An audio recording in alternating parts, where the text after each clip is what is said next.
From last few days, we are thoroughly using the Nothing Phone 3A and 3A Pro, and in this video, we are going to do a detailed breakdown of these two smartphones. We'll help you decide if you have to purchase the phone 3A or the 3A Pro. And there is one surprising thing which I actually expected in the 3A Pro but was given in the 3A. I'll tell you what that is also in this video. And before even testing the device, I had got two major updates. One is a 703 MB and one is a 78 MB. After doing both the updates is when we started using the device.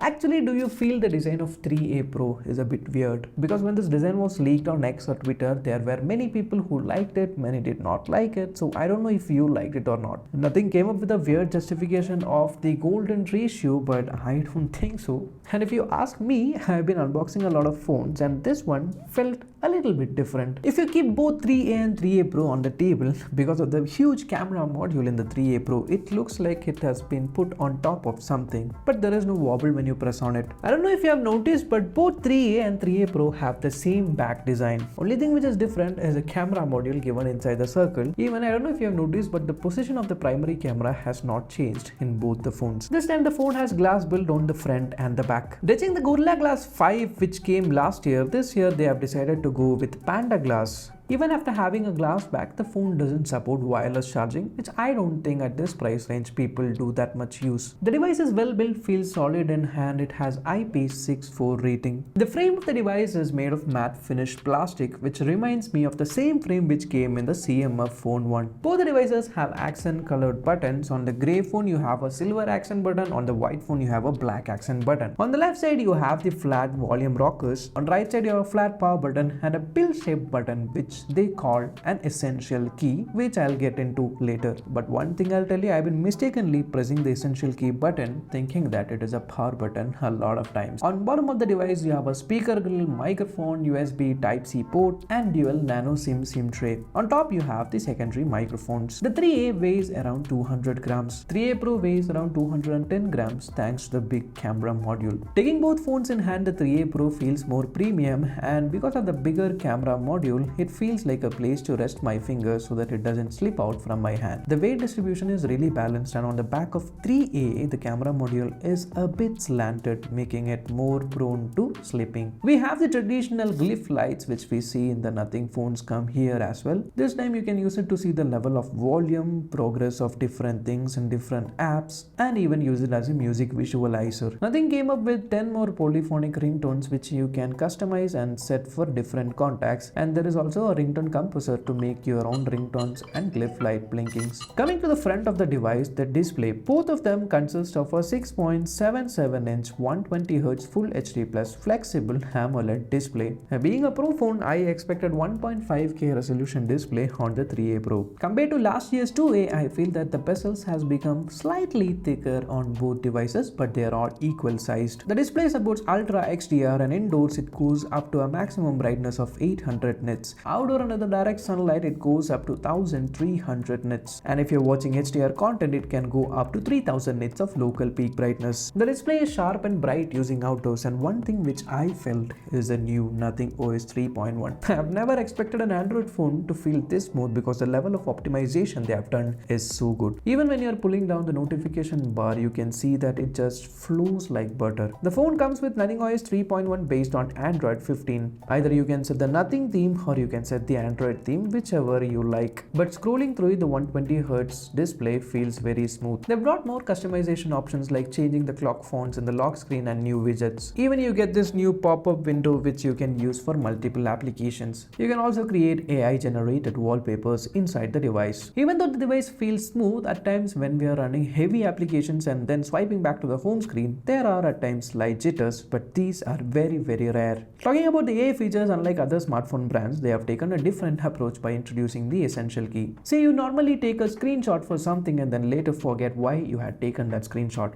That's when this new essential key comes. Basically, essential key, when you click on it, grabs a capture of your screen and then you can add notes to it. Even if you press and hold the button, you can add a voice note to the same screenshot. And all these things get saved inside something called the essential space. Here you can see I've taken a screenshot of my update screen. The essential space automatically verified the contents on the screenshot and what I have told, and got to know that this is a system update that has to be done, and even added a reminder to do that. Similarly, for other screenshots as well, it has taken the context and gives you a summary and brief things and actions that you have to do based on what you have taken the screenshot for. Now this is in a beta stage, more features we can expect in the coming updates. It comes with Google Circle to Search feature and inbuilt Google Gemini integrated. The device has 3 years of Android updates and 6 years of software updates, which is promising, and I've already got 2 updates after booting up the device. Coming to performance, the Pro and the non-Pro models are powered by the Snapdragon 7S Gen 3. Because of that, both devices are having the same Antutu scores of around 8 lakhs. Paired with that, it comes with 8GB and 12GB of LPDDR4X RAM and a 128 and 256GB of UFS 2.2 storage, which I felt could have been at least 3.1 in the Pro model for the price. Considering the performance, I've tried playing BGMI on both devices. The 3A Pro supports up to Smooth Extreme, which is 60 FPS, while surprisingly the phone 3A supports BGMI Smooth Extreme Plus, which is 90 FPS. I mean, I expected the Pro phone to support 90 FPS, but it doesn't support yet,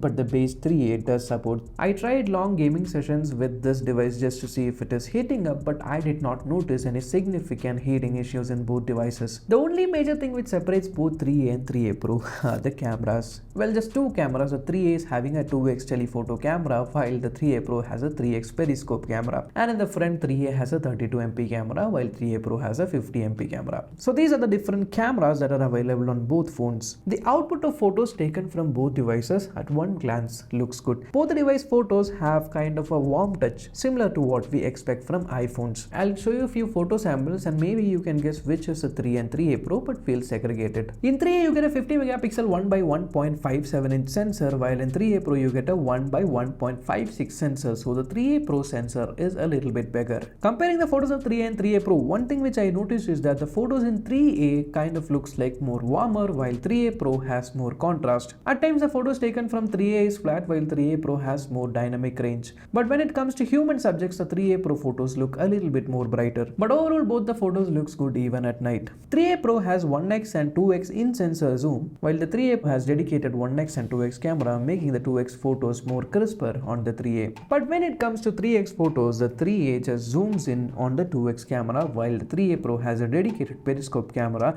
making the photos of 3A Pro significantly higher and better quality compared to the 3A. You can take 1x, 2x, 3x and 4x photos in both phones, but the 3x and 4x in the 3A Pro are way out of the league compared to the in-sensor zoomed photos of the 3A. Both 3A and 3A Pro have different bokeh styles inbuilt, so you get these kind of cool bokeh effects. But when the light goes down, both phones have a different signature. The 3A is extremely warm compared to the neutral tone maintained by the 3A Pro, and I really like the photos of 3A Pro better at night. Even while taking the portrait photos, you can see the significant difference in detail that both phones has. So here you can see how the 3A Pro's periscope camera is excelling compared to the 2x in-sensor zoom of the 3A. This can be significantly noticed when you try zooming into the night photos. Both devices have 8 megapixel ultra-wide camera, which obviously has changed from the 50 megapixel camera that we had previously, and they take these kind of photos but have a lot of detail issues when it comes to night time. Both devices supports 4K 30 FPS videos in the back camera, but again, as we saw in the photos, the 3A videos are warmer and have less contrast, making the videos of 3A Pro look way better. Both devices doesn't have any lens flare, but the HDR also looks promising in phone 3A Pro. With a telephoto camera, you can take close-up macro photos like this on the 3A Pro. You can take videos on the 2x and 3x cameras of 3 and 3A Pro, but both of the videos felt a little bit grainy and less detailed. In night videos, you can see the significant warmth in phone 3A compared to 3A Pro, but both of them have no grains. In selfies, you can see both 3A and 3A Pro takes nice photos, but considering the 32 megapixel on 3A and 50 megapixel on the 3A Pro,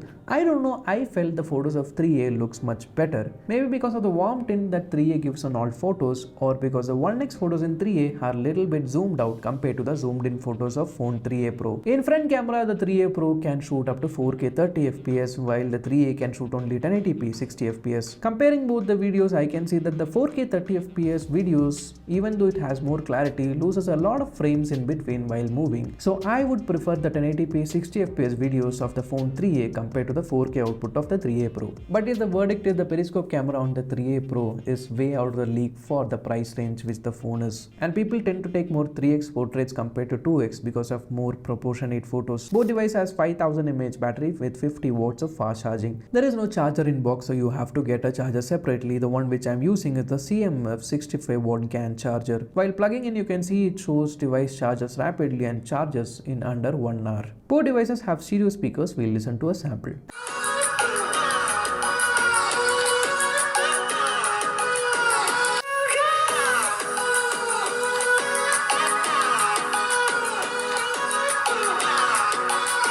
And both of them comes with in-display fingerprint scanner in bottom of the screen, and they are fast, but the positioning could have been a little bit more higher compared to the size of the device. And yes, the device has a physical proximity sensor, supports NFC and has Wi-Fi 6 and Bluetooth 5.4. Phone comes with Google Dialer, which supports automatic call recording for unknown contacts, and for recording saved contacts you can add them as well here or use the new Nothing widget. If you ignore the spec sheet, I would say both devices look solid, but considering the 3A Pro having more weight, feels more dense and premium in hand. Both devices comes with a built-in screen protector installed, and here is a zoom test of the 3A Pro. The Nothing Phone 3A starts at 24,999 and the 3A Pro starts at 29,999 considering the 2K Nothing offer. So I would say if you want to consider both phones, the 3A would be more value for money compared to the 3A Pro, but considering the price of 3A Pro, I don't think there is another phone which gives the 3x periscope camera in this price. And considering the price performance ratio, I know at this price point there are different phones like the iQOO XR and OnePlus giving more better chipsets compared to this.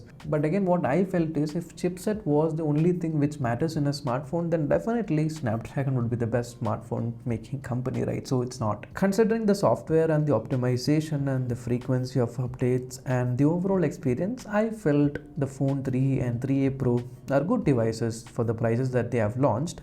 But comparing both of them, 3A seems to be more value for money. So if you enjoyed this video, do subscribe to the channel and hit the bell icon for more such reviews. Until next time, bye bye.